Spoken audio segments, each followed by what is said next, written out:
Hello dear students, आज के lecture में हम बात करने वाले हैं एक्सरसाइज 3.4 के नेक्स्ट क्वेश्चंस के बारे में। इसे लास्ट लेक्चर में हम लोगों ने ट्रिग्नोमेट्रिक क्वेश्चंस क्या होते हैं उनके बारे में डिस्कशन किया था। वहाँ पे हम लोगों ने फॉर्मूलेस देखे थे जो कि हमें यूज़ करने हैं किसमें, जनरल सॉल्यूशंस में, क्योंकि यहाँ पे हम लोग सोल्यूशन दो तरीके से पढ़ने वाले हैं, जनरल सॉल्यूशन और प्रिंसिपल सॉल्यूशन के क्वेश्चन सॉल्व करेंगे। इसके बारे में हम लोगों ने इस नेक्स्ट सेक्शन में हम लोगों ने बात की थी। जो लास्ट लेक्चर था आपका, वहाँ पे हम लोगों ने इसके बारे में बात बहुत ही अच्छे से की थी कि प्रिंसिपल सॉल्यूशन क्या होता है और जनरल सॉल्यूशन क्या होता है, प्रिंसिपल सॉल्यूशन कैसे सॉल्व करना है और जनरल सॉल्यूशन कैसे करना। वहाँ पर हम लोगों ने एग्जांपल्स भी देखे थे। बट अगर आपने वो लेक्चर नहीं देखा है तो पहले आप उस लेक्चर को जा करके देख लें, ठीक है। अगर आप नहीं देखेंगे तो आपको ये लेक्चर अच्छे से समझ में आने वाला नहीं। अगर आप इस लेक्चर को अच्छे से समझना चाहते हैं तो आप उस लेक्चर के वीडियो यानी उस लेक्चर के सारी भी चीज़ें देख लें अच्छे से, जिससे आपको सारी चीज़ें समझ में आएँ, ठीक है ना। वहाँ मैंने कुछ इंपॉर्टेंट फॉर्मूलेस भी बताए हैं जो कि इंपॉर्टेंट है आपके लिए, इसलिए आप उन चीज़ों को ज़रूर कर लीजिएगा, भूलिएगा नहीं, ठीक है ना। अगर भूल जाएंगे तो सब गड़बड़ हो जाएगा, ठीक है ना। चलिए देखते हैं। अब देखिए, ट्रिग्नोमेट्री में हम आज जो स्टार्ट करेंगे वो स्टार्ट करेंगे आगे क्वेश्चंस के से। हम लोगों ने नेक्स्ट सेक्शन में, लास्ट सेक्शन में क्वेश्चन नंबर 1 को कवर किया था सिर्फ। आज हम बात करेंगे आगे के सारे क्वेश्चन जितने भी हैं आपके, ठीक है। क्वेश्चन नंबर 2 में करना क्या आपको, इसके प्रिंसिपल सॉल्यूशन और जनरल सॉल्यूशन दोनों को बताना है। तो देखिए, मैं आज यहाँ पर कुछ और भी नए तरीके आपको बताऊँगा क्वेश्चन सॉल्व करने के। क्या है आपका दिया हुआ है sec x = में 2। अब यहाँ पे दिया हुआ क्वेश्चन नंबर 2 में आपको इसका क्या बताना है, प्रिंसिपल सॉल्यूशन और इसका जनरल सॉल्यूशन दोनों बताना है। तो इसमें हम क्या करेंगे, सबसे पहले आप क्या करिए, इसका जनरल सॉल्यूशन निकाल लीजिए, क्योंकि जनरल सॉल्यूशन निकालने से आपको प्रिंसिपल सॉल्यूशन निकालना थोड़ा ईजी पड़ जाएगा। और जब आपको इसकी हैबिट पड़ जाएगी, चीज़ें समझ में सारी आ जाएंगी, तो आप चाहे प्रिंसिपल सॉल्यूशन पहले निकालो चाहे जनरल सॉल्यूशन पहले निकालो, आप दोनों कर सकते हो, ठीक है ना। बात समझ आ गई आपको। तो क्योंकि प्रिंसिपल सॉल्यूशन में थोड़ा सा प्रैक्टिस चाहिए, पहले अगर निकालना तो आपको थोड़ा प्रैक्टिस सारी चीज़ें पता होनी चाहिए। अगर आपको सारी चीज़ें पता है तो प्रिंसिपल सॉल्यूशन में कोई डाउट या किसी प्रकार की कोई प्रॉब्लम होने ही वाली नहीं है, बहुत ही ईजी, ठीक है। चलिए देखिए, पहले हम बात करेंगे किसकी, जनरल सॉल्यूशन की, ठीक है। तो हम पहले सबसे पहले क्या देखेंगे, जनरल सॉल्यूशन। ध्यान से देखिएगा, ठीक। देखिए, सबसे पहले हम क्या करते हैं, sec x = 2 लिखा हुआ, तो हम लोगों ने जनरल सॉल्यूशन में जो फॉर्मूले पढ़े थे वो किसके पढ़े थे, sin x = sin y, cos x = cos y, tan x = tan y। तो हमें इसको सबसे पहले किस में, sin, cos या tan किसी एक में कन्वर्ट करना पड़ेगा। तो ये किस में कन्वर्ट हो सकता है, cos में, क्योंकि हम लोगों ने sec x का रेसिप्रोकल क्या पढ़ा है, cos x पढ़ा है। तो इसको किसके चेंज होने के चांसेस है, cos में। तो इसको हम पहले cos में कन्वर्ट करेंगे। तो sec x क्या लिखेंगे, अगर इसको मुझे cos में कन्वर्ट करना है तो इसको हम क्या करेंगे, पलट देंगे। कैसे, क्योंकि इसके नीचे कितना लिखा हुआ है 1, इसके नीचे भी कितना लिखा हुआ है 1, जो कि अंडरस्टूड होता है, ठीक है, जो हमें सिर्फ मन की आंखों से दिखता है। तो जब ये चेंज होगा यानी पलटेंगे इसको, तो sec x = मिलेगा 1/2। 1/sec x क्या होता है स्टूडेंट्स, cos x होता है, cos x = 1/2। अब ये बताइए हमें क्या चाहिए, cos x = 1/2, मतलब हमें ये फॉर्म चाहिए। कौन सी फॉर्म चाहिए, हमें ये वाली फॉर्म चाहिए कि cos x = में cos y, मतलब कि cos x तो हमारे पास है, बट इसके इस साइड, इसके जो राइट साइड है, रॉ साइड में भी मुझे क्या चाहिए, cos की फॉर्म चाहिए। तो हम ये देखेंगे कि 1/2 जो यहाँ लिखा हुआ है 1/2, ये 1/2 cos में किसकी वैल्यू होती है, cos में 1/2 किसकी वैल्यू होती है, cos में 1/2 किसकी वैल्यू होती है, cos π/3 की वैल्यू होती है। cos π/3 इन सेंस मतलब cos 60 की, किसकी, cos 60 की, किसकी वैल्यू होती है, cos 60 की वैल्यू होती है 1/2। अब 60 डिग्री लिखा हुआ है तो 60 डिग्री को हम लिख सकते हैं π/3, इसी तरीके से 30 डिग्री को लिख सकते हैं π/6, 45 डिग्री को लिख सकते हैं π/4 और 90 डिग्री को लिख सकते हैं π/2। ये सभी जो ये लिखा है ये आपको किस में लिखा हुआ है, ये डिग्री में है, और ये किस में लिखा हुआ है, ये रेडियन में लिखा हुआ है। किस में, रेडियन में लिखा हुआ है। डिग्री को अगर रेडियन में कन्वर्ट करना होता है तो हम π/180 से मल्टीप्लाई करते हैं। अगर अगर डिग्री को किस में कन्वर्ट करना होता है, डिग्री को रेडियन में, अगर डिग्री को रेडियन में कन्वर्ट करना है तो हम क्या करेंगे, डिग्री को रेडियन में अगर कन्वर्ट करना है तो π/180 से मल्टीप्लाई कर देंगे, किसमें, डिग्री में, ठीक। जैसे कि मान लीजिए अगर आपका 60 डिग्री लिखा हुआ है, क्या लिखा हुआ है, 60 डिग्री लिखा हुआ, आप इसको रेडियन में कन्वर्ट करना चाहते हो तो आप क्या बोलोगे, π/180 से इसको मल्टीप्लाई कर दो आप, ठीक है। जब मल्टीप्लाई करोगे 0 0 कट जाएगा, 6 6 6 3 30, सॉरी 6 3 18, तो हो जाएगा π/3, ठीक है। 60 डिग्री = π/3 रेडियन हो जाएगा आपका, ठीक। इस तरीके से होगा। यानी कि आपने क्या सीखा कि जब भी आपको डिग्री को रेडियन में कन्वर्ट करना हो तो आपको π/180 से मल्टीप्लाई कर देंगे तो आपका डिग्री रेडियन में कन्वर्ट हो जाएगा। चलिए, इतनी बात तो समझ आ गई आपको। अब हम क्या बात कर रहे थे, हमें चेक कर रहे थे कि हमें यहाँ पे cos x = में cos, यहाँ पे cos की कोई टर्म मिल जाती तो बहुत अच्छा होता है, क्योंकि cos x = cos y जब हम पढ़ते हैं तो इसके लिए जो इसका जनरल सॉल्यूशन आता है वो क्या आता है, x = में 2n π ± y, ये मिलता है हमें जनरल सॉल्यूशन। और यहाँ पे n क्या है, n बिलोंग्स टू इंटीजर है, ठीक है।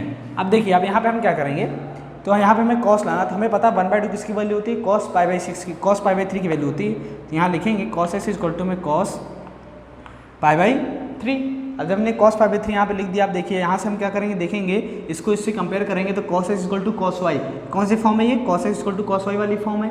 y के प्लेस पे कितना लिखा हुआ π/3 बस, तो हम बोलेंगे लिखेंगे x इक्वल टू में वहाँ से x इक्वल टू में क्या हो जाएगा 2n पाई प्लस माइनस का y के प्लेस पे कितना लिखा हुआ है π/3 लिख देंगे, x इक्वल टू में 2n पाई प्लस माइनस का π/3। तो ये हो गया आपका जनरल सोल्यूशन, ये क्या है आपका जनरल सोल्यूशन है। आई होप आपको सारी चीज़ें समझ में आ गई होंगी, बहुत ही सिंपल है। अब हम बात करते हैं किसकी, प्रिंसिपल सोल्यूशन की।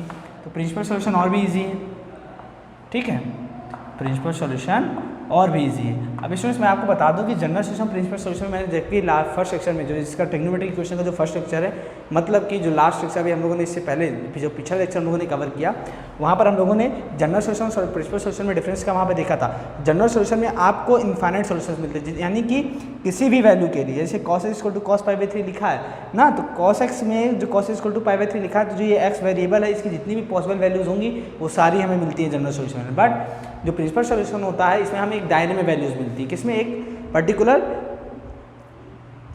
समझ पा रहे हैं ना मैं जो बोलना चाह रहा हूँ, मतलब कि ये कि जैसे कि यहाँ प्रिंसिपल सोल्यूशन में बोला जाता है कि आपको जो वैल्यूज मिलेंगी x की वो क्या मिलेंगी, 0 से बड़ी या 0 के बराबर और 2π से कम होंगी।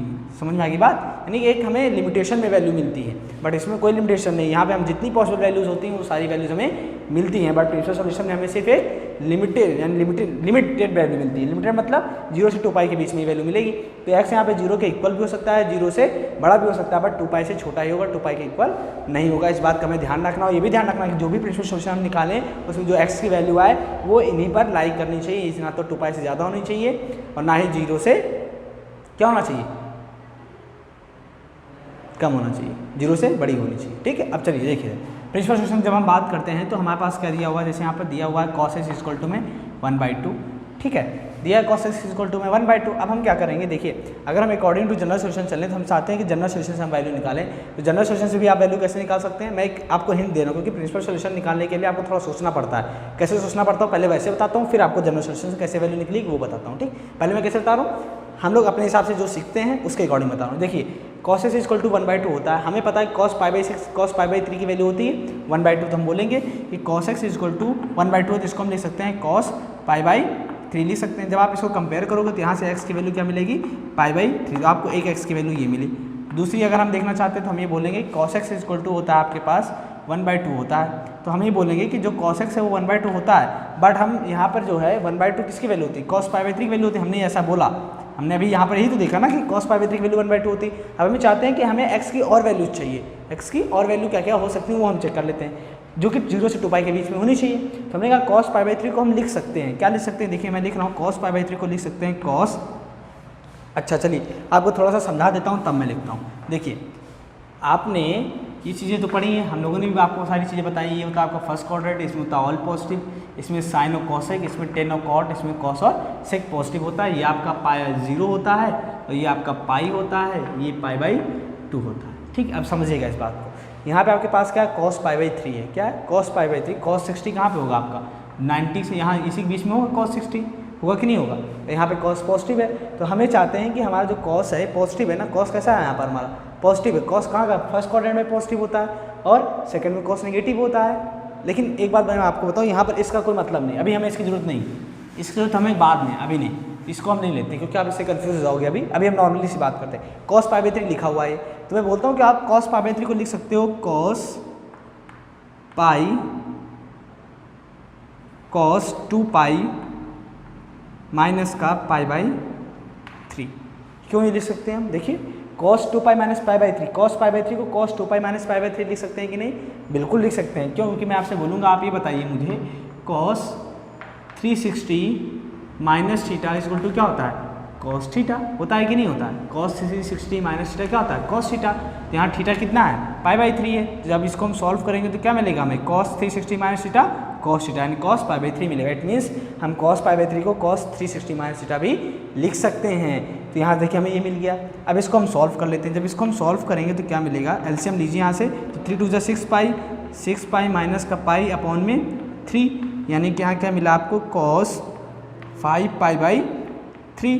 अब यहाँ से आप कंपेयर कर लीजिए तो cos x के यानी x की वैल्यू कितनी मिलेगी आपको 5π/3 मिली। x की वैल्यू कितनी मिली 5π/3। अगर आपको ये चेक करना है कि यहाँ पे जो x की वैल्यू आई है आपकी वो 0 से 2π के बीच में है कि नहीं, या फिर इस कंडीशन को सेटिस्फाई कर रही है कि नहीं, तो आप क्या करिए, जो π/3 लिखा हुआ है आप क्या करिए सिंपली चेक करने के लिए, इस π/3 जो लिखा हुआ π/3 किसकी वैल्यू होती है 60 की वैल्यू होती है। π/3 किसकी वैल्यू होती है 60 की, तो 60 का 5 से मल्टीप्लाई अब कर लो तो 6 5 जा कितना होता है 30, तो आपका कितना मिल गया 300 डिग्री। जो 300 डिग्री है ये 0 से 2π के बीच में है कि नहीं, बिल्कुल है।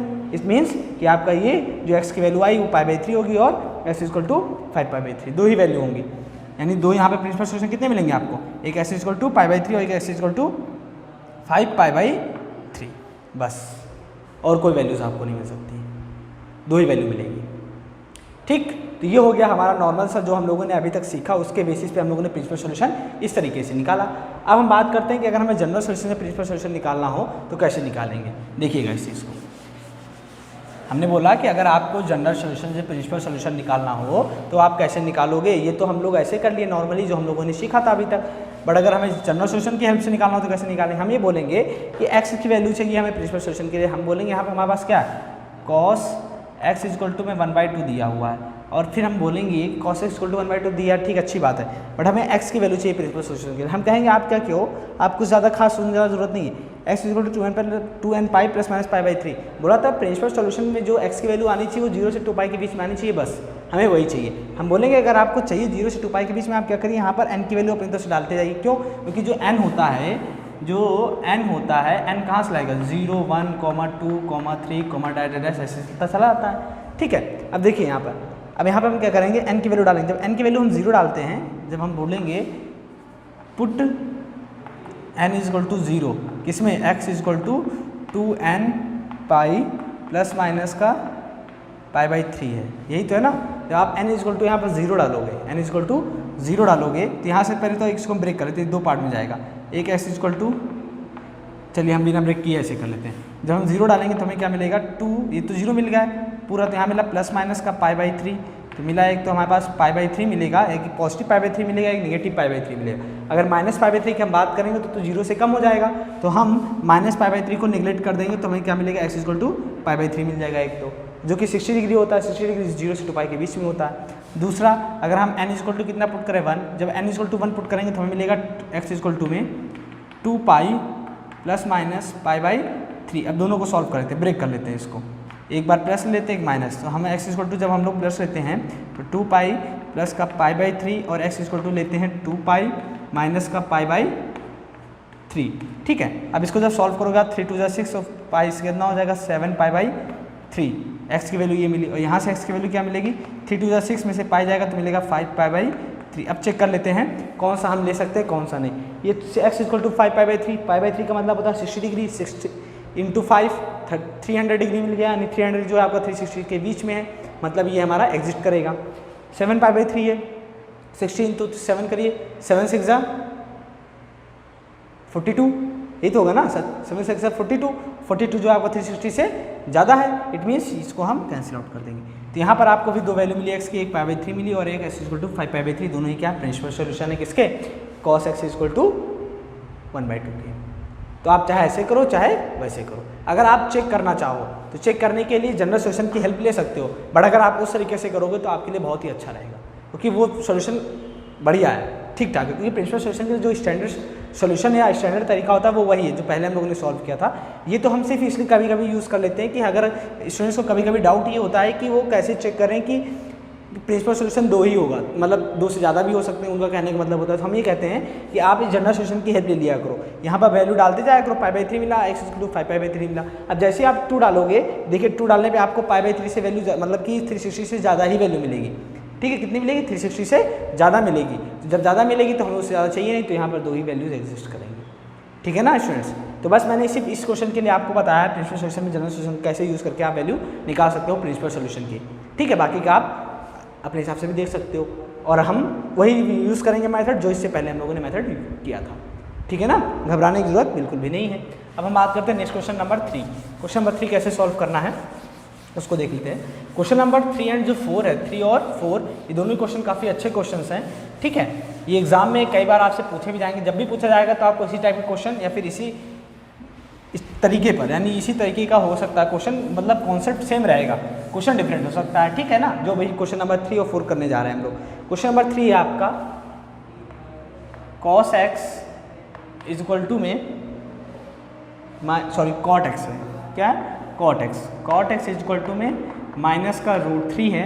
और क्वेश्चन नंबर 4 जो है आपका वो दिया हुआ है cosec x is equal to -2, cosec x is equal to -2 दिया हुआ है। अब देखिए यहाँ से cot x is equal to -√3, हमने जो फॉर्मूला पढ़ा है 10x is equal to 10y का, cos x is equal to cos y का, sin x is equal to sin y का, ये 3 फॉर्मूले हम लोगों ने पढ़े हैं, ठीक है। तो हमें उन्हीं 3 फॉर्मूले के अकॉर्डिंग इसको चेंज करना पड़ेगा। अब ये cot x है तो हमें क्या चाहिए, 10x चाहिए होगा, तो 10x के लिए हम क्या बोलेंगे, इसको आप क्या करिए पलट दीजिए। जब आप पलटोगे तो ये कैसा मिलेगा आपको, 1 में cot x मिल जाएगा इज इक्वल टू में माइनस का 1 में √3 मिल जाएगा, ठीक। तो 1 cot x क्या होता है स्टूडेंट्स, 10x होता है, तो 10x इज इक्वल टू मिलेगा आपको माइनस का 1 में √3, ठीक है। अब हम लोगों ने जो फॉर्मूला पढ़ा है जनरल सॉल्यूशन का, वो क्या पढ़ा है, 10x इज इक्वल टू में 10y, यही तो फॉर्मूला है ना हम लोगों ने, फॉर्मूला क्या पढ़ा है, यही तो पढ़ा 10x इज इक्वल टू में 10y।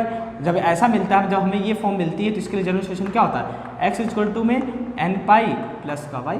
जब हमें 10x is equal to 10y वाली फॉर्म मिल जाए तो उसके लिए फॉर्मूला ये अप्लाई करते हैं हम, और वहाँ पर यहाँ से y की जो वैल्यू होती है वो ला करके पुट कर देते हैं और हमें सोल्यूशन मिल जाता है। बट यहाँ पर 10x इज इक्वल टू -1/√3 है, तो इसका मतलब ये कि 10x यहाँ पे है तो यहाँ पे मुझे 10y चाहिए, यानी कि मुझे यहाँ पर कौन सी फॉर्म चाहिए, 10 चाहिए। तो 10 लाने के लिए हम ये बोलेंगे कि आप चेक करो कि -1/√3 10 में किसकी वैल्यू होती है। मैं बोलूँगा कि आप सिंपली ऐसे कर लो कि 10 की जो वैल्यू होती है 10 30 डिग्री की, 10 30 डिग्री की वैल्यू कितनी होती है 1/√3। अगर इसको हम रेडियन में लिखना चाहें तो हम क्या लिखेंगे 10 π/6, ठीक है, क्या हो जाएगी 1/√3। बट यहाँ में -1/√3 है तो -1/√3 के क्या बोलेंगे, माइनस का 10 π/6 इसको टू माइनस का 1/√3, यानी कि -1/√3 को क्या लिख सकते हैं, माइनस का 10 π/6 लिख सकते हैं। तो यहाँ पर हम लिखेंगे माइनस का 10 π/6, ये हमने लिख दिया। अब इसमें हमने ये देखा कि जो फॉर्म थी हमारे पास 10x = 10y वाली, वो फॉर्म तो मिल गई, बट कबाब में हड्डी कौन बन रहा है, कबाब में हड्डी ये माइनस साइन बन रहा है। क्यों, क्योंकि देखिए यहाँ पर जो माइनस साइन तो नहीं है बट यहाँ पे माइनस साइन है। तो इसके लिए हम क्या करने वाले हैं वो सीखिएगा आप। इस माइनस साइन को हमें हटाना पड़ेगा। तो माइनस साइन को हटाने के लिए, क्योंकि कबाब में हड्डी ही तो बन रहा है ना, जब तक ये हड्डी रहेगा कबाब खाने में मज़ा नहीं आएगी। तो कबाब अगर खाना है तो इस माइनस साइन को तो हटाना पड़ेगा ना, इट मीन्स इसे मुझे पॉजिटिव बनाना पड़ेगा। तो पॉजिटिव बनाने के लिए हम चलेंगे क्वाड्रेंट के पास।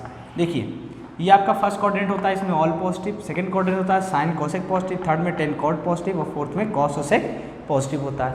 अब देखिए 10 निगेटिव किस में मिलता है, 10 निगेटिव आपका इसमें होता है और इसमें होता है। इसमें तो ऑल पॉजिटिव, इसमें भी 10 पॉजिटिव होगा और इसमें ऑलरेडी 10 पॉजिटिव ही है।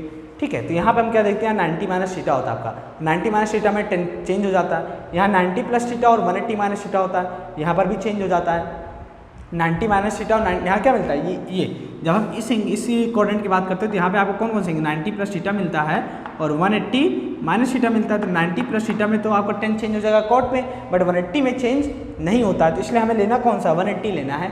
अब 180 माइनस थीटा में कैसा मिलेगा, निगेटिव मिलेगा। इट मीन्स हम इसको लिख सकते हैं, क्या लिख सकते हैं, देखिए मैं इसको लिखने वाला हूँ 10 180 माइनस का थीटा। थीटा क्या होगा π/6, क्योंकि मैं इसको लिखना चाहता हूँ। क्या लिखना चाहता हूँ, मैं इसको लिखना चाहता हूँ ये 10 पाई माइनस π/6। क्यों, क्योंकि जब आप इसको सॉल्व करोगे तो आपको ये मिलेगा, क्या मिलेगा, वजह से मैं बोल रहा हूँ सुनिएगा। मैं बोलूँगा कि आपने पढ़ा है कि 10 180 minus theta is equal to में होता है माइनस का 10 थीटा। हम लोगों ने यही तो पढ़ा ना अभी प्रीवियस क्लासेस में, हम लोगों ने यही पढ़ा था कि 10 180 माइनस थीटा क्या होता है, माइनस का 10 थीटा होता है। तो अगर हमें इसको लिखना हो माइनस 10 थीटा को तो हम ये भी लिख सकते हैं। तो हमने देखिए इस माइनस 10 थीटा को हमने यही तो लिखा है ना, लिख सकते हैं कि नहीं, लिख सकते हैं ना। तो हमने क्या लिखा 10 पाई माइनस का π/6, 10 180 माइनस थीटा माइनस का 10 थीटा। वहाँ पे हम लोग कहाँ, हम लोग पहले क्या करते थे, यहाँ से यहाँ जाते थे। अब हम कहाँ जा रहे हैं, यहाँ से यहाँ जा रहे हैं, बस फर्क इतना, अब हम उल्टा चल रहे हैं। मतलब पहले हम यहाँ से यहाँ जाते थे, अब हम यहाँ से यहाँ जा रहे हैं। ठीक है ना। तो अब हम क्या करेंगे, मतलब इसको हम इसको ये लिख सकते हैं, इसको ये लिख सकते हैं। देखिए निगेटिव था पॉजिटिव बन गया। अब इसको सॉल्व कर लेते हैं। 10 है, अब यहाँ से एलसीएम लीजिए तो कितना मिलेगा 6 पाई माइनस का पाई अपॉन में 6। ठीक, इसको सॉल्व कर लेते हैं तो कितना मिलेगा 10 5 π/6। अब यहाँ कितना है 10x है। अब देखिए 10x इक्वल टू में 10y वाली फॉर्म बन गई, y के प्लेस पे कितना 5 π/6 है। तो यहाँ से जो जनरल सोल्यूशन आपको मिलेगा x इक्वल टू में n पाई प्लस का 5 π/6 6, ये मिल गया आपको जनरल सॉल्यूशन। ये हो गया आपका जनरल सॉल्यूशन। अब प्रिंसिपल सॉल्यूशन की बात करनी है तो प्रिंसिपल सॉल्यूशन और आसान, कैसे देखिए। प्रिंसिपल सॉल्यूशन में क्या करना है, कुछ ज़्यादा खास नहीं, नॉर्मल सी बात है, बस करना है, खत्म करना है, ठीक है ना। देखिए प्रिंसिपल सॉल्यूशन आराम से करते रहिए क्वेश्चन को। और हाँ, एनसीईआरटी बुक आपके पास जो नोटबुक है एनसीईआरटी की, उसके जो एग्जांपल्स हैं उनको ज़रूर सॉल्व करिएगा, क्योंकि उससे आपको थोड़ा सा हेल्प मिल जाएगी अच्छे से क्वेश्चंस को सॉल्व करने की। और साथ ही साथ में आपके पास जो रेफरेंस बुक होगी उसके क्वेश्चंस को भी सॉल्व करते रहिएगा, क्योंकि आपकी एनसीईआरटी बुक में बहुत ज़्यादा क्वेश्चंस नहीं दिए हुए हैं। इस वजह से आपको प्रैक्टिस करने के लिए अपनी एक रेफरेंस बुक रखनी होगी। आप RS अग्रवाल भी रख सकते हैं, RD शर्मा भी रख सकते हैं। आप उनके क्वेश्चंस को भी सॉल्व करिए और साथ ही साथ में एनसीईआरटी के जो एग्जांपल्स हैं उनको भी सॉल्व करते रहिए। आपको इनसे बहुत ही हेल्प मिलेगी और आपकी प्रैक्टिस भी अच्छे से हो जाएगी, ठीक है ना। चलिए देखिए, तो प्रिंसिपल सॉल्यूशन जब हम बात करते हैं तो हमने कहा कि हमारे पास जो क्वेश्चन दिया हुआ है वो कुछ इस तरीके से दिया होता है, cot x = -√3/1। जब इसको हमने पलटा तो हमारे पास फॉर्म कैसी बनी, tan x = -1/√3। तो हम यहाँ से बात करते हैं, यहाँ लिखेंगे tan x = -1/√3। तो हम बोलेंगे किसकी वैल्यू होती है, ये होती है आपकी tan x = -10π/6 की वैल्यू लिख सकते हैं, ठीक है, किसकी, -10π/6।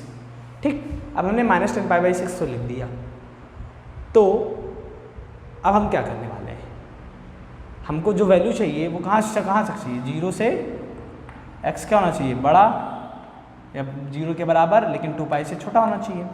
अगर हमने यहाँ से कंपेयर किया, कंपेयर तो करने चाहिए, तो पॉजिटिव है, ये निगेटिव है, इसके लिए मुझे इसको क्या करना होगा, पॉजिटिव बनाने के लिए इसको हम लिखेंगे क्या, इसको हम लिख सकते हैं tan π-π/6, जैसे हम लोगों ने यहाँ पे लिखा था। तो जब इसको आप सॉल्व करोगे तो आपको मिलेगा tan 5π/6, यहाँ कितना है, tan x है, तो यहाँ से आपको x की वैल्यू कितनी मिली, 5π/6 मिली, पहली वैल्यू। 5π/6 अगर आप चेक करना चाहते हो कितना होगा, तो π/6 कितना होता है, 30 × 5, 5 × 15, 150, यानी 150 की वैल्यू आपको मिलेगी -1/√3। चलिए एक और हम चेक कर लेते हैं। देखिए जब हम क्वाड्रेंट बनाते हैं तो यहाँ पे तो 90 - थीटा होता है, फर्स्ट क्वाड्रेंट, इसमें ऑल पॉजिटिव। यहाँ पे आपको मिलता है 90 + थीटा और 180 - थीटा। यहाँ पे आपका 10 क्या होता है, निगेटिव होता है, बट यहाँ पे 10 आपको कैसा मिलता है, पॉजिटिव मिलता है, 180 + थीटा और 270 - थीटा में। तो यहाँ पे तो हम चेक नहीं कर सकते, क्योंकि हमारे पास 10 यहाँ पे कैसा निगेटिव है, तो इसको तो हम ले नहीं सकते, इसको हम ले चुके हैं, अब इसको भी ले नहीं सकते। बचा कौन सा, फोर्थ क्वाड्रेंट। तो फोर्थ क्वाड्रेंट में क्या मिलता है हमें, tan 360 यानी 2π - थीटा कितना होता है, माइनस का tan थीटा, यानी यहाँ पे हम जा सकते हैं। तो चलिए वहाँ चलते हैं। तो हम बोलेंगे कि जो आपके पास लिखा हुआ है tan x = में -1/√3, इसको हम लिख सकते हैं कितना, tan x = में tan -10 π/6। तो हम बोलेंगे स्टूडेंट्स कि -10 π/6 को आप एक चीज़ और लिख सकते हो, क्या लिख सकते हो, tan 2π -π/6। क्यों, क्योंकि जब इसको आप सॉल्व करोगे तो tan 2π -π/6 मतलब क्या, tan 360 - थीटा माइनस का tan थीटा, यानी -10 π/6 मिलेगा। ये जो लिखा है tan 360 - थीटा माइनस का tan थीटा, तो tan 360 माइनस थीटा माइनस का tan थीटा, इट मीन्स हम -10 π/6 को ये लिख सकते हैं। जब इसको हम सॉल्व करेंगे तो क्या मिलेगा, देखिए tan 12π -π/6 कितना है, ये है 12π। तो 12π में से पाई जाएगा तो कितना बचेगा, tan 11π/6। ये किसकी वैल्यू आ गई, -10 π/6 की वैल्यू आ गई। तो अगर -10 π/6 की वैल्यू ये है तो यहाँ पे हम इसकी वैल्यू रिप्लेस कर देंगे। तो रिप्लेस करने पे देखिए हमें क्या मिलेगा, इसको हम देखिए यहाँ लिखते हैं। तो -10 π/6 की वैल्यू कितनी मिली, 11 π/6। तो यहाँ पुट कर दीजिए। तो हम जब यहाँ पुट करेंगे देखिए क्या मिलेगा, tan x = में मिला आपको tan 11 π/6। कंपेयर करिए तो x की वैल्यू कितनी मिली, 11 π/6। आपको x की दो वैल्यू मिली, एक कितनी मिली 5 π/6 और एक मिल गया आपको 11 π/6, ठीक है।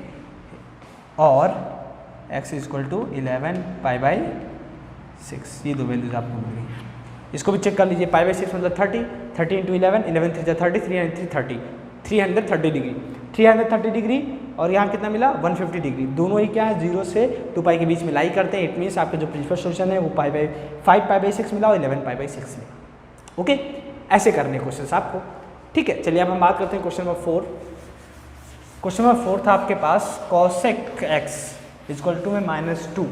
हाँ सही है, कॉसेक एक्स इक्वल टू में कितना था -2। अब यहाँ पे हम क्या करेंगे, सबसे पहले कॉसेक एक्स इक्वल टू -2 है तो यहाँ पर हम सबसे पहले क्या करेंगे, कॉसेक एक्स को साइन में पहले कन्वर्ट करेंगे, क्योंकि कॉसेक क्या होता है, साइन का रेसिप्रोकल होता है।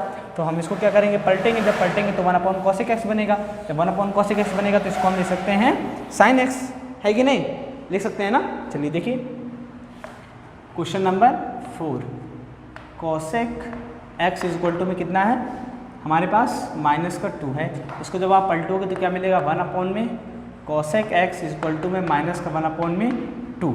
ये भी इंपॉर्टेंट क्वेश्चन है आपका, ठीक है। अब देखिए इसको क्या लिख सकते हैं हम लोग, साइन एक्स, क्या लिख सकते हैं, साइन एक्स इक्वल टू में -1/2।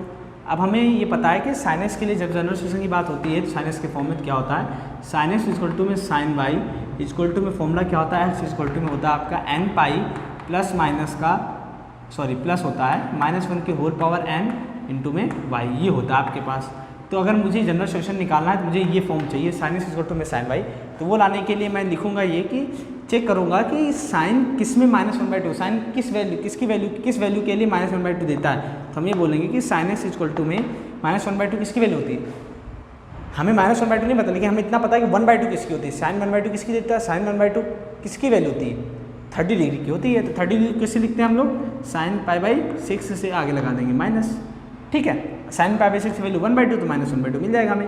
अब देखिए यहाँ पर सब कुछ तो ठीक है, बट ये माइनस साइन सब गड़बड़ कर रहा है, क्योंकि sine x equal to sine y अगर हमें चाहिए तो माइनस नहीं चाहिए, तो माइनस को हटाने के लिए इसको पॉजिटिव बनाना पड़ेगा। तो पॉजिटिव बनाने के लिए हम क्वाड्रेंट की बात करेंगे, किसकी बात करेंगे, क्वाड्रेंट की। जब हम क्वाड्रेंट की बात करते हैं तो यहाँ पर आओ all positive, sine cosec positive, tan cot positive और कॉस और सेक पॉजिटिव। हम ये देखेंगे कि निगेटिव है तो साइन कहाँ पे निगेटिव मिलता है, यहाँ पर तो ऑल पॉजिटिव है, यहाँ से हमें कोई बात ही नहीं करनी, क्योंकि वहाँ पे हमें साइन 90 - थीटा मिलेगा और साइन 90 - थीटा कॉस थीटा होता है, जबकि हमें चाहिए क्या, साइन कन्वर्ट हो साइन में ही, वो किस में हो सकता है 180 में या 360 में। तो यहाँ 180 - थीटा, यहाँ साइन पॉजिटिव होता है, यहाँ 180 + थीटा, यहाँ साइन निगेटिव, यहाँ 2π - थीटा, यहाँ पे साइन निगेटिव, दो जगह साइन निगेटिव मिलता है। तो यहाँ पे लिखते हैं तो इसको क्या लिख सकते हैं, साइन π + π/6, ठीक। क्यों, क्योंकि साइन 180 + थीटा माइनस का sine theta, sine 180 + theta minus का साइन थीटा। अब इसको सॉल्व कर लेते हैं, जब इसको सॉल्व करेंगे साइन 6π + π/6 इट मीन्स साइन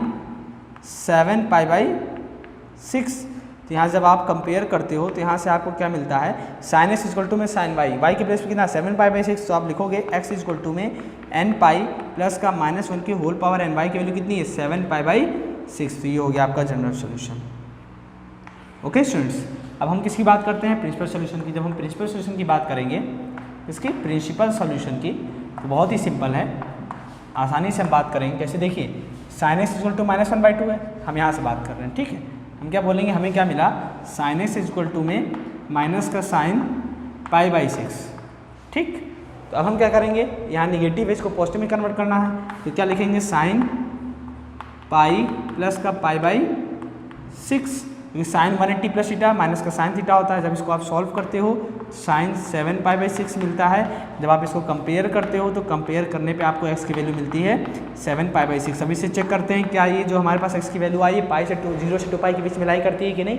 π/6 मतलब 30 डिग्री, 30 × 7, 7 3 जा 21, 210 आपका 0 से 2π के बीच में लाई करता है। इट मीन्स ये सही है हमारे पास। अब क्या चेक कर लेना है नेक्स्ट, क्योंकि हमें एक और चेक कर लेते हैं ना कि कहाँ पे हमें वैल्यू कितनी मिल सकती है, -1/2 किस किस के लिए मिल सकती है जो कि 0 से 2π के बीच में हो। तो हम देखते हैं कि यहाँ से हमारे पास साइन एक्स इक्वल टू में माइनस का साइन π/6। अब स्टूडेंट्स हम माइनस साइन π/6 को कुछ लिखना चाहते हैं, देखिए यहाँ पे हम लिख सकते हैं क्या, देखिए माइनस साइन π/6 को लिख सकते हैं साइन 2π माइनस का π/6। कुछ याद आया आपको, अभी मैंने बताया था कि यहाँ पे निगेटिव और यहाँ पे निगेटिव मिलेगा आपको, ठीक है। यहाँ 180 + थीटा, यहाँ 360 - थीटा, तो यहाँ पर भी आपको साइन की वैल्यू मिल सकती है और यहाँ पर मिल सकती है, तो इसलिए दो वैल्यू मिलेंगी। अच्छा एक बात मैं आपको और बता दूँ कि कैसे आप पता करोगे साइन की दो, मतलब कि जो प्रिंसिपल सोल्यूशन होता है उसके दो ही सोल्यूशन कैसे मिलेंगे ज़्यादातर। रीज़न ये है कि जब प्रिंसिपल सोल्यूशन की हम बात करते हैं तो हम कहाँ से कहाँ तक बात करते हैं, 0 से 2π। 0 से 2π का मतलब क्या, यहाँ से घूमिए और यहाँ पर वापस आ जाइए, बस, ठीक है ना। 0 से 2π यानी यहाँ से घूमिए और वापस यहाँ तक की आ जाइए, यहाँ तक हम बात करते हैं। मतलब हम 4 क्वाड्रेंट की बात करेंगे, first, second, third and fourth, बस इन्हीं 4 क्वाड्रेंट। देखिए फर्स्ट हम ले नहीं सकते क्योंकि वहाँ पे चेंज होगा, जो कि चेंज हमें नहीं करना है। सेकंड में हमारे पास साइन कैसा मिलेगा, पॉजिटिव, जबकि हमें निगेटिव चाहिए। थर्ड में निगेटिव मिलेगा, फोर्थ में निगेटिव मिलेगा। और इसके बाद की वैल्यूज़ की हम बात नहीं कर सकते क्योंकि रिपीट हो जाएगा, जो कि सॉरी 2 पाई से ज़्यादा हो जाएगा, तो 2 पाई से ज़्यादा हमें चाहिए नहीं। बात समझ आएगी ना आपको कि हम ऐसा क्यों कर रहे हैं। ठीक, चलिए इसलिए हम बोलेंगे कि प्रिंसिपल सोल्यूशन में आपको ज़्यादातर जो वैल्यू मिलेंगी, मतलब मैक्सिमम आपको एक बोल मान के चलिए आपको प्रिंसिपल सोल्यूशन में 2 ही वैल्यूज़ मिलने वाली हैं, ठीक है ना।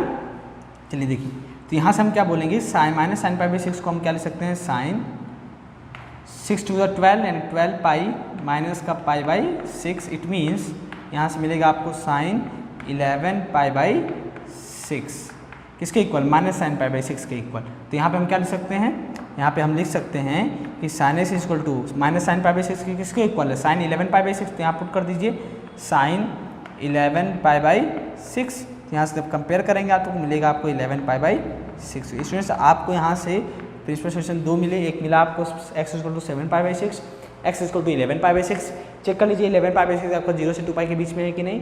पाई का मतलब सॉरी पाई बाई 6 मतलब 30 इंटू 11 कर दीजिए 330, जो कि आपका 0 से 2 पाई के बीच में लाई कर रहा है। इट मीन्स आपका प्रिंसिपल सोल्यूशन की 2 वैल्यूज आई, x equal to 7 pi by 6 और x equal to 11 pi by 6, और जनरल सोल्यूशन मिला आपको x equal to n pi plus minus 1 to whole power n 7 pi by 6। तो स्टूडेंट्स ये रहे आपके 4 क्वेश्चंस जिसमें आपको प्रिंसिपल सोल्यूशन और जनरल सोल्यूशन दोनों ही फाइंड करना था।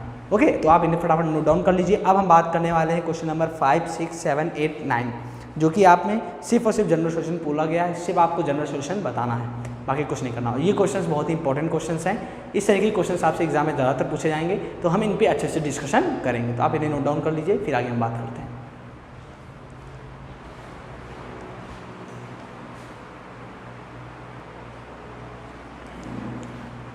तो स्टूडेंट्स अब हम बात करने वाले हैं क्वेश्चन नंबर 5 के बारे में, जो कि बहुत ही इंपॉर्टेंट क्वेश्चंस हैं।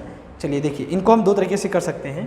कैसे करेंगे, देखिए क्वेश्चन नंबर 5 आपको दिया हुआ है। Question number 5, cos 4x equal to cos 2x, cos 4x equal to में cos 2x। ठीक है, अब देखिए इनको हम 2 मेथड से कर सकते हैं। पहला मेथड नंबर 1 देख लीजिए आप कैसे करने वाले हैं। हम ये आपको दिया हुआ है, तो पहले तो आपने जो formula cos x equal to cos y के लिए पढ़ा था जनरल सोल्यूशन, सिर्फ हमें जनरल सोल्यूशन फाइंड करना है। क्या फाइंड करना, सिर्फ जनरल सोल्यूशन। ठीक है, चलिए देखिए cos x equal to cos y के लिए हम लोगों ने पढ़ा था x इक्वल टू में 2n पाई प्लस माइनस y। ये फॉर्मूला हम लोगों ने पढ़ा था कि जब हमें cos x equal to cos y वाली फॉर्म दिखे तो ये फॉर्मूला रख देना है, इसमें से y की वैल्यू निकाल के यहाँ पुट कर देंगे, आपको जनरल सोल्यूशन मिल जाएगा।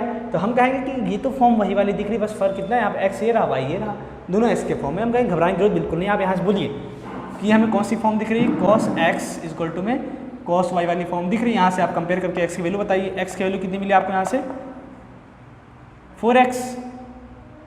ठीक है, या फिर ये बोलिए आप यहाँ पे x है ना, तो यहाँ पे हम लोग इसको थीटा के ले लेते हैं। यहाँ बोल देते हैं ये cos थीटा वाली फॉर्म है और cos फाइव, थोड़ा डिफरेंट दिखे तो ज़्यादा ठीक रहेगा। ये cos थीटा है और ये cos फाइव है।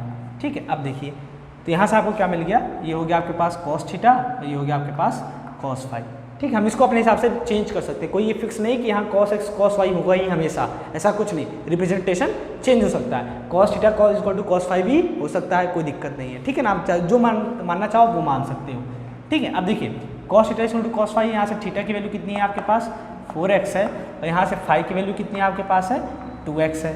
ठीक है, तो हमने बोला कि हमारे पास जो फॉर्मूला होता है ये होता है, क्या होता है, थीटा इक्वल टू में 2n पाई प्लस माइनस का 5 होता है। तो यहाँ से 2 पार्ट में ब्रेक हो जाएगा, किसमें 2 पार्ट में ब्रेक हो जाएगा। एक थीटा इक्वल टू में 2n पाई प्लस का 5 के फॉर्म में, और एक थीटा इक्वल टू में 2n पाई माइनस का 5 के फॉर्म में। तो यहाँ वैल्यू पुट करते हैं, जब थीटा की वैल्यू कितनी है 4x है, तो 4x इक्वल टू कितना मिलेगा 2n पाई प्लस का 5 की वैल्यू कितनी है 2x है। ठीक, ये हो गया। अब देखिए यहाँ से 2x प्लस का इधर आकर के माइनस का हो जाएगा, तो 4x माइनस का 2x इक्वल टू में 2n पाई मिलेगा आपको। तो यहाँ से मिलेगा 2x इक्वल टू में 2n पाई। तो इसमें से आपने क्या देखा, यहाँ से x की वैल्यू आपको मिली कितनी n पाई, x की वैल्यू कितनी मिली n पाई। ठीक, आई बात समझ में, 4x minus 2x equal to 2n पाई, तो यहाँ से 2x इक्वल टू 2n पाई, तो x की वैल्यू कितनी मिलेगी n पाई। अब यहाँ चेक करते हैं, यहाँ पे हम थीटा की वैल्यू डालेंगे कितनी 4x 2n पाई माइनस का 5 कितना है 2x है, माइनस का 2x इधर आकर के प्लस का हो जाएगा, तो 4x plus 2x equal to में 2n पाई। तो यहाँ हो जाएगा 6x इक्वल टू में 2n पाई। तो यहाँ से x इक्वल टू में 2n पाई अपॉन में 6 यानी कि n पाई बाई 3। तो स्टूडेंट्स यहाँ से x की वैल्यू कितनी मिली आपको, n पाई बाई 3 मिली। तो यहाँ से आपको दो जनरल सोल्यूशन मिले, एक तो x equal to n pi मिला और एक x equal to n pi by 3 मिला इस मेथड से।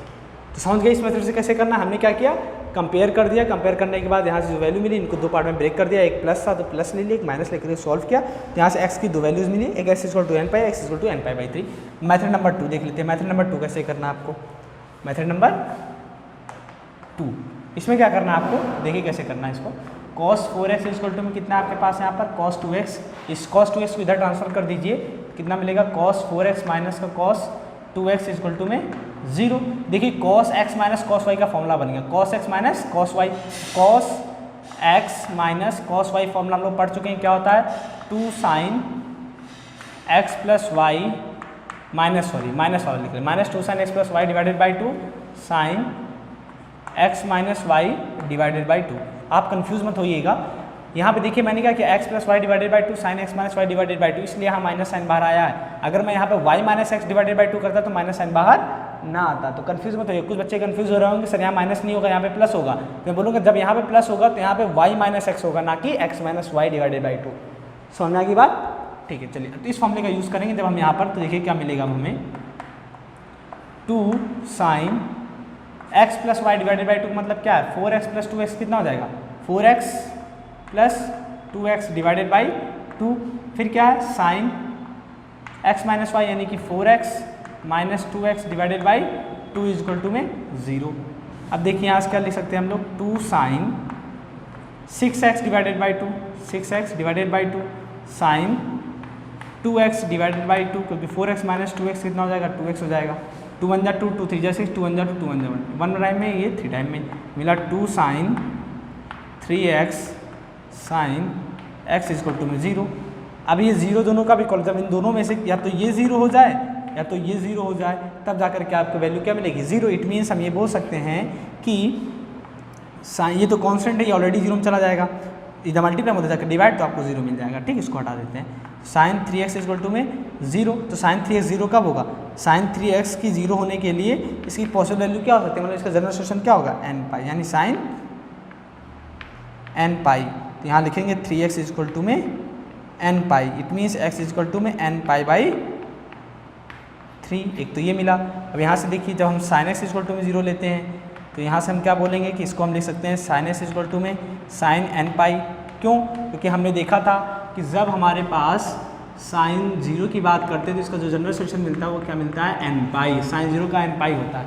ठीक है ना, तो यहाँ से मिल गया आपको, सॉरी साइन 0 बता रहा हूँ, sine x equal to n pi कब होता है जब हम 0 की बात करते हैं। ठीक है, sine x equal to sine n pi, तो यहाँ से x इक्वल टू कितनी मिल गई आपको वैल्यू n पाई। देखिए यहाँ पर वही मिला था x equal to n pi, x equal to n pi by 3, x equal to n pi by 3, x equal to n pi. तो आप दोनों मेथड यूज़ कर सकते हो जो आपको सही लगे। ठीक है ना, चलिए अब हम आगे बात करते हैं क्वेश्चन नंबर 6। क्वेश्चन नंबर 6 भी आपका अच्छा क्वेश्चन है। देखिए ये जरूरी नहीं कि हर एक क्वेश्चन के दो मेथड हों, हो भी सकते हैं नहीं भी हो सकते हैं। ठीक है, आपको जो सुटेबल लगे आप वैसे कर सकते हो, ऐसा नहीं कि कोई एक ही पक्का कर दिया कि हाँ यही एक सोल्यूशन है तो यही होगा। हमेशा ध्यान रखें ट्रिग्नोमेट्रिक क्वेश्चंस के अक्सर ज़्यादातर मोर देन वन सोल्यूशंस होते हैं, क्योंकि हम कई तरीके से करते हैं ना, इस वजह से। प्रूविंग वैसे जाहिर से अगर बात किया जाए प्रूविंग की तो ये केस ज़्यादातर प्रूविंग में ही होता है कि मोर देन वन सोल्यूशन होते हैं। ठीक है ना, बाकी लग बाई चांस है। नेक्स्ट क्वेश्चन नंबर 6 है आपका। क्वेश्चन नंबर 6 क्या है, ये है कि cos 3x plus cos x minus cos 2x, cos 3x minus cos x plus cos 2x equal to में 0, यही दिया हुआ है, प्लस cos x है, प्लस cos x है या माइनस cos 2x। अब देखिए यहाँ मैं एक चीज़ बोलने वाला हूँ। अब आप क्या करिए, जब भी ऐसे क्वेश्चन आपको दे दिया जाए तो आप ये चेक किया करिए किन दो का सम तीसरा देगा। जाहिर सी बात है अगर आप इनको सम करोगे, क्योंकि यहाँ पे cos c plus cos d का फॉर्मूला लगेगा, यानी cos x plus cos y का फॉर्मूला लगेगा। इसका लगेगा cos x plus cos y का। क्यों, क्योंकि जब आप cos x plus cos y लगाओगे तो आपको मिलेगा 2 cos x plus y divided by 2, x plus y यानी 3x plus x, 4x divided by 2 यानी कि 2 है। 4x को जब 2 से आप डिवाइड करेंगे तो 2x मिलेगा, और 2x यहाँ ऑलरेडी है। तो आप इसको पहले आपको चेक करना पड़ेगा, तब आप फॉर्मूला अप्लाई करोगे। ठीक है, पहले आप चेक करोगे कि आपको किन दो को लें जिनका एंगल सम करने पर और 2 से डिवाइड करने पर तीसरा मिल रहा है। जिनके दो एंगल्स को, जैसे 3x प्लस एक्स को ऐड किया आपने, डिवाइडेड बाई 2 किया, तो कितना मिला 4x is divided by 2 equal to में 2, ये 2x मिल रहा है ना, तो 2x यहाँ पर है कि नहीं है ना, इट मीन्स ये आप इन दोनों को ले सकते हो। अगर इन दोनों का सम डिवाइडेड बाई 2x ना मिलता तो आप इन दोनों को नहीं लेते। तो इस बात को समझ गए ना आप, किन दो को लेकर के सॉल्व करना है, ये कैसे चूज करना होता है। ठीक है, चलिए देखिए, तो इन दोनों को जब हम लेंगे तो फॉर्मूला लगाएंगे तो क्या मिलेगा, 2 cos x प्लस वाई यानी कि 3x plus x divided by 2 cos x minus y यानी कि 3x minus x divided by 2 minus का cos 2x as it is ऐसे ही रहेगा इक्वल टू में 0। ठीक, अब देखिए तो हो गया 2 cos 3x plus x 4x divided by 2 cos 3x minus x 2x divided by 2 minus का cos 2x इक्वल टू में 0। 2 से 4x, 2 से 2 कैंसिल आउट, यहाँ हो जाए 2, यहाँ हो गया 1, तो हो गया 2 cos 2x cos x minus cos 2x equal to में 0। अब देखिए यहाँ पे cos कितना है आपके पास है, यहाँ पे आपके पास है cos 2x इंटू में cos x, यहाँ पे माइनस का cos 2x कॉमन है, यहाँ से हम cos 2x कॉमन ले लेंगे तो बचेगा 2 cos x माइनस का 1 इक्वल टू में 0। अब इसको हम क्या लिख सकते हैं, इन दोनों का मल्टीप्लिकेशन तब 0 होगा, या तो ये 0 हो जाए या तो ये 0 हो जाए, इट मीन्स कि cos 2x इक्वल टू में 0, और ये भी बोल सकते हैं 2 cos x minus 1 equal to में ऑल्सो 0। तो यहाँ से हम बोलेंगे कि cos 2x इक्वल टू में लिख सकते हैं cos 2n प्लस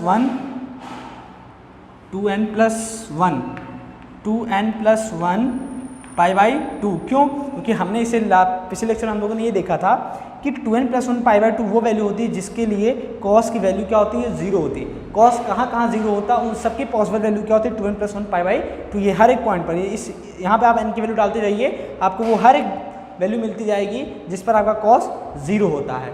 ठीक है, ये जनरल सोल्यूशन है किसका, कि 0 कब हो सकता है। तो यहाँ से हम क्या बोलेंगे कि 2x इक्वल टू आपको मिलेगा 2n, कंपेयर करने पर 2n प्लस 1 पाई बाई 2। अब आप इस यहाँ से x की वैल्यू निकालिए तो क्या मिलेगा 2n प्लस 1 पाई बाई 4। तो ये हो गया आपका जनरल सोल्यूशन, एक मिली वैल्यू x इक्वल टू में दिस। अब इसको सॉल्व कर लेते हैं, तो यहाँ से मिलेगा आपको cos x यानी 2 cos x equal to minus 1 तक प्लस 1 हो गया, यहाँ से cos x इक्वल टू मिला आपको 1/2, तो इसको हम लिख सकते हैं cos x इक्वल टू में cos पाई बाई, जल्दी बोलिए कितनी वैल्यू होगी, cos पाई बाई 3। तो यहाँ से आपको क्या मिलेगा, ये बना आपके कौन सा, cos equal to cos y वाली form. cos x equal to cos y के लिए फॉर्मूला क्या होता है, तो ये फॉर्म आती है तो 2n पाई प्लस माइनस का y की वैल्यू कितनी, पाई बाई 3, यहाँ पे पाई बाई 3 पुट कर दीजिए, बस ये हो गया आपका सोल्यूशन। जनरल सोल्यूशन क्या मिला आपको, x equal to 2n plus 1 pi by 4, x equal to 2n pi plus minus pi by 3। इस तरह के ये क्वेश्चन करना था आपको। ओके, चलिए अब आगे बात करते हैं क्वेश्चन नंबर 8। क्वेश्चन नंबर 8 भी ऐसे ही आपको करना है, ठीक है, घबराने की जरूरत नहीं है। देखिए क्वेश्चन नंबर 8 क्या है, क्वेश्चन नंबर 8 है आपका sec square 2x equal to 1 minus 2x, sec square 2x equal to 1 minus का tan 2x। अब देखिए जब भी ऐसा क्वेश्चन आता है तो सबसे पहले आपके जहन में ये सवाल उठना चाहिए कि सर अब हम यहाँ पे क्या करेंगे, यहाँ पे दोनों टर्म तो अलग अलग हैं। इससे पहले के क्वेश्चंस में सारी चीज़ें सेम आती थी। अगर cos का है तो cos ही cos होता था, tan है तो tan ही tan होता था, sin है तो sin ही sin होता था। बट यहाँ पर एक sec के फॉर्म में एक tan के फॉर्म में है। मैं कहूँगा बच्चों आप घबराइए मत, यहाँ पे एक tan है और एक sec है तो आप क्या करेंगे, दोनों को सेम फॉर्मेट में लेकर के आएंगे। तो हम बोलेंगे हमने 10 का फॉर्मूला पढ़ा है तो हम इसको 10 के फॉर्म में कन्वर्ट करेंगे। 10 के फॉर्म में कन्वर्ट करने के लिए हम ये सोचेंगे कि ये तो ऑलरेडी 10 में है, हमें इसे 10 में कन्वर्ट करना है। तो हम बोलेंगे आप ऐसा कोई फॉर्मूला ढूंढो या ध्यान करो जो सेक स्क्वायर एक्स की फॉर्म में यानी sec square x equal to में होता हो 10 के फॉर्म में। मैं बोलूँगा हम लोगों ने फॉर्मूला पढ़ा है 1 plus tan square x equal to में सेक स्क्वायर एक्स, यही तो पढ़ा है ना फॉर्मूला। यहाँ से हमें क्या चाहिए, सेक स्क्वायर एक्स की वैल्यू, नहीं सॉरी ये हमने पढ़ा 1 plus tan square x equal to में सेक स्क्वायर एक्स, ये फॉर्मूला पढ़ा है। बट यहाँ पे एक्स के प्लेस पे कितना है 2x है, तो हम बोलेंगे तो सेक स्क्वायर 2x कितना हो जाएगा, sec square 2x equal to 1 plus tan square 2x हो जाएगा। सिंपल सी बात, यहाँ पे x था तो x के लिए फॉर्मूला, 2x है तो 2x के लिए ये फॉर्मूला पुट कर दीजिए यहाँ पर। जैसे यहाँ पुट करेंगे तो मिलेगा 1 plus tan square 2x equal to में 1 माइनस का tan 2x हो जाएगा यहाँ पर। ठीक है, अब क्या करना है आपको, 1 से 1 कैंसिल आउट हो जाएगा तो यहाँ बचा आपके पास tan स्क्वायर 2x माइनस का था, इधर आकर के प्लस का हो गया तो हो गया tan 2x इक्वल टू में 0। यहाँ tan 2x, यहाँ tan स्क्वायर 2x से एक tan 2x कॉमन ले लीजिए। जब आप लेते हो कॉमन तो यहाँ बचेगा आपके पास tan 2x plus 1 is equal to में 0। इन दोनों का मल्टीप्लिकेशन तभी 0 होगा जब इन दोनों में से कोई एक 0 हो, यानी कि हम ये बोलेंगे या तो ये 0 हो, या तो ये 0 हो, या तो ये 0 हो। ठीक है, जब ये 0 हो गया तो इसका मतलब ये है कि tan 2x is equal to में हो जाएगा tan n पाई के। क्यों? क्योंकि n पाई वो वैल्यू है जहाँ पर आपके वैल्यू क्या होती है, tan की 0 होती है, हर एक पॉसिबल वैल्यू के लिए 0 होती है, यानी ये जनरल सोल्यूशन है। ठीक है ना, n पाई। तो यहाँ से हम बोलेंगे कि कंपेयर करने में मिलेगा 2x इज इक्वल टू में n पाई। तो यहाँ से x इक्वल टू कितना मिलेगा, n पाई बाई 2। जिन स्टूडेंट्स को ये प्रॉब्लम हो रहा हो कि सर आपने n पाई कहाँ से ला दिया, तो मैं बोलूँगा n पाई का मतलब ये है कि जब आपका tan x इक्वल टू में tan 0 दिया हो, कैसे दिया हो, tan x इक्वल टू में tan 0, मान लीजिए आपका ये आ गया tan x इक्वल टू में tan 0, ये आ गया आपका। ठीक है, ये किसके इक्वल है, ये इक्वल है tan x इक्वल टू में tan y, ये वाली फॉर्म है कि नहीं, ये वाली फॉर्म है ना, मानते इस बात को।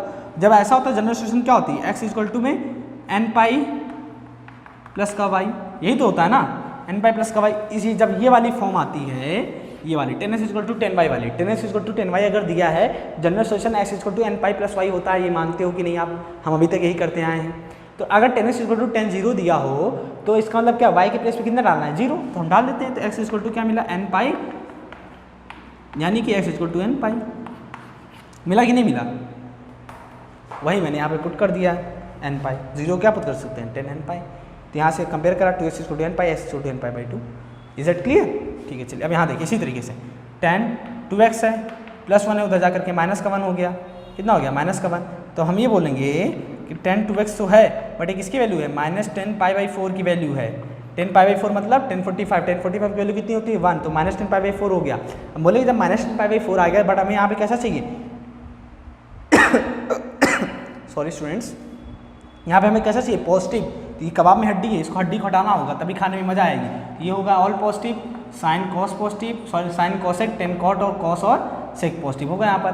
तो हम ये बोलेंगे टेन नेगेटिव कहाँ पर होता है, टेन नेगेटिव यहाँ पर होगा और यहाँ पर होगा, दो जगह होगा। तो हम यहाँ पे चेक कर लेते हैं, यहाँ पे के लिए हम क्या बोलेंगे, बोलेंगे टेन 180 माइनस का पाई by 4, ten 180 minus theta minus का टेन थीटा हो जाएगा। तो यहाँ से हो जाएगा 10, इसको सॉल्व करेंगे तो हो जाएगा 4 पाई माइनस का पाई बाई 4। इट मीन्स यहाँ से मिलेगा आपको 10 3 पाई बाई 4, कितना मिलेगा 10 3 पाई बाई 4। ध्यान रखिएगा इस बात का, कितना मिलेगा 10 3 पाई बाई 4, किसके इक्वल, 10 2x के इक्वल। अब इसको हम यहाँ से कंपेयर करते हैं, कंपेयर करके यहाँ पे लिखते हैं, देखिए क्या मिल रहा है फाइनली आपको answer, 10 2x equal to 10 3 pi by 4। जब आप कंपेयर करोगे तो यहाँ से, सॉरी कंपेयर नहीं करना हमें, हम क्या करने वाले हैं, हाँ हमें यहाँ से क्या निकालना है, इसका जनरल सोल्यूशन निकालना। तो x इक्वल टू क्या हो जाएगा, यानी x के प्लेस पे कितना 2x है, सॉरी फॉर्मूला क्या होता है, जब आपके पास यही हो, देखिए यहाँ पे tan x equal to 10y, tan x equal to जब 10y मिलता है तो x equal to n pi plus y होता है इसका जनरल सोल्यूशन। देखिए tan x equal to 10y वाली फॉर्म मिल गई, x के प्लेस पे 2x है, y के प्लेस पे 3 पाई बाई 4 है। तो यहाँ बोलेंगे 2x इक्वल टू में n पाई प्लस का y के प्लेस पे कितना है 3 पाई बाई 4। तो यहाँ से x इक्वल टू कितना मिलेगा n पाई बाई 2 प्लस का 3 पाई बाई 8। क्यों? क्योंकि हमने यहाँ से 2 इधर डिवाइड मल्टीप्लाई में था, उधर जाकर के डिवाइड हो गया तो n पाई बाई 2 मिला और 2 इंटू 4 यानी कि 3 पाई बाई 8 मिल गया। तो ये आपका हो गया इसका जनरल सोल्यूशन इस क्वेश्चन के लिए। Okay, got it. चलिए अब हम बात करते हैं इस एक्सरसाइज का लास्ट क्वेश्चन, क्वेश्चन नंबर 9।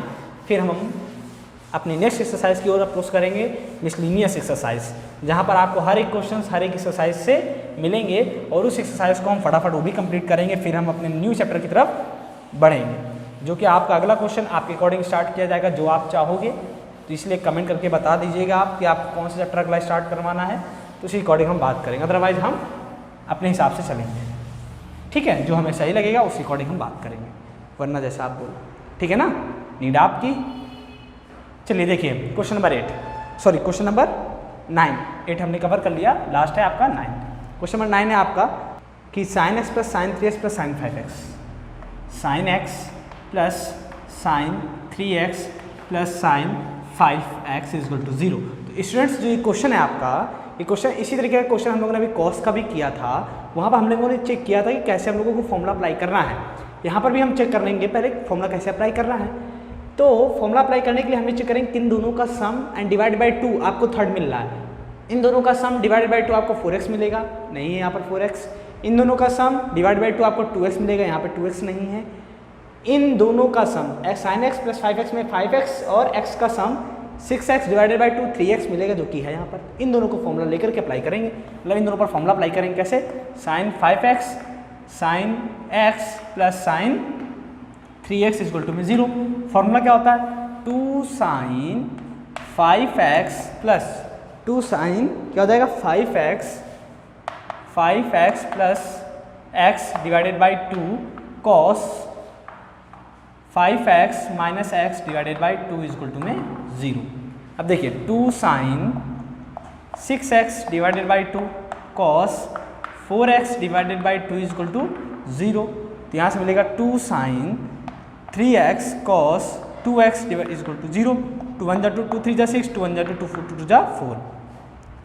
ये 0 होगा, या तो ये 0 हो तो 0 मिलेगा, या तो ये 0 हो तो 0 मिलेगा। यानी दोनों में से किसी एक का 0 होना जरूरी है, क्योंकि 0 नहीं होगा तो वैल्यू में 0 नहीं मिलेगी। या तो ये 0 हो सकता है, या तो ये 0 हो सकता है। इट मीन्स हम दोनों को 0 पुट कर सकते हैं, मतलब कि साइन 3x इक्वल टू 0 हो जाए, या फिर अच्छा एक फिर मिस्टेक, हम लोगों से एक मिस्टेक हो रही है, ध्यान नहीं दिया हम लोगों ने। यहाँ पर आपके पास क्या बच रहा है, आपके पास साइन x भी बच रहा है, तो लिखिए यहाँ पे सॉरी साइन x बताओ, साइन 3x भी बच रहा है, तो यहाँ हो जाएगा sign 3x equal to 0 plus, ऐसे ध्यान रखना, चीज़ जल्दबाजी में आपसे मिस्टेक हो सकती है, ठीक है। अब देखिए यहाँ से आपके पास क्या बचा, 2 sine 3x cos 2x plus sine 3x equal to में 0।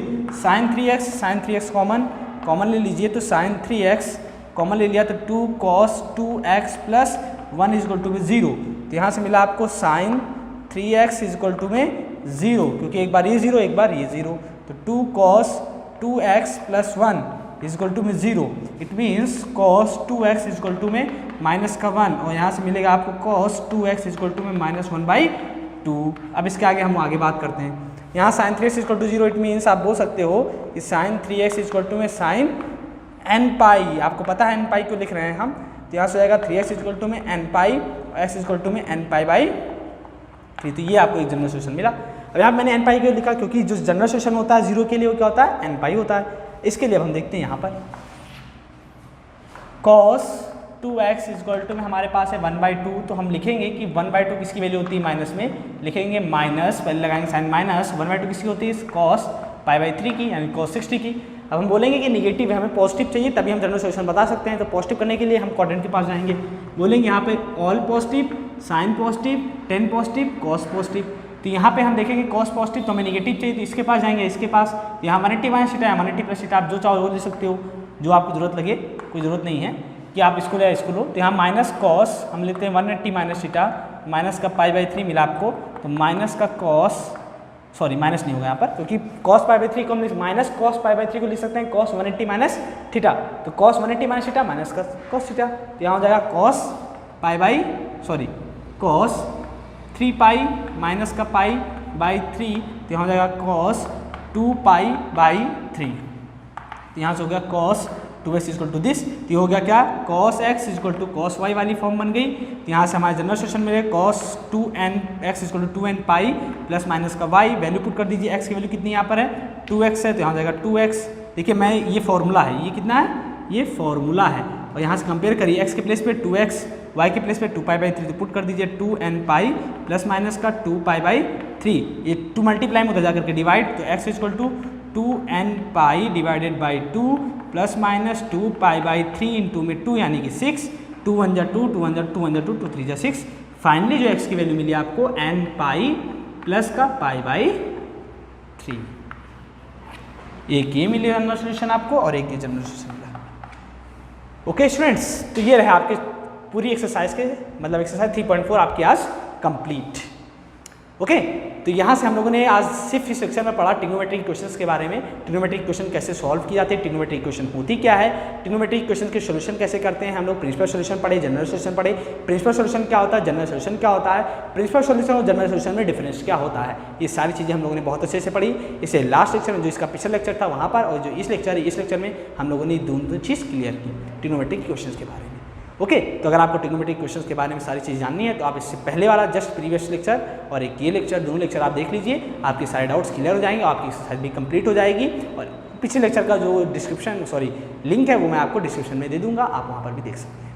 Okay, and for watching this video thank you so much. चलिए, गुड बाय।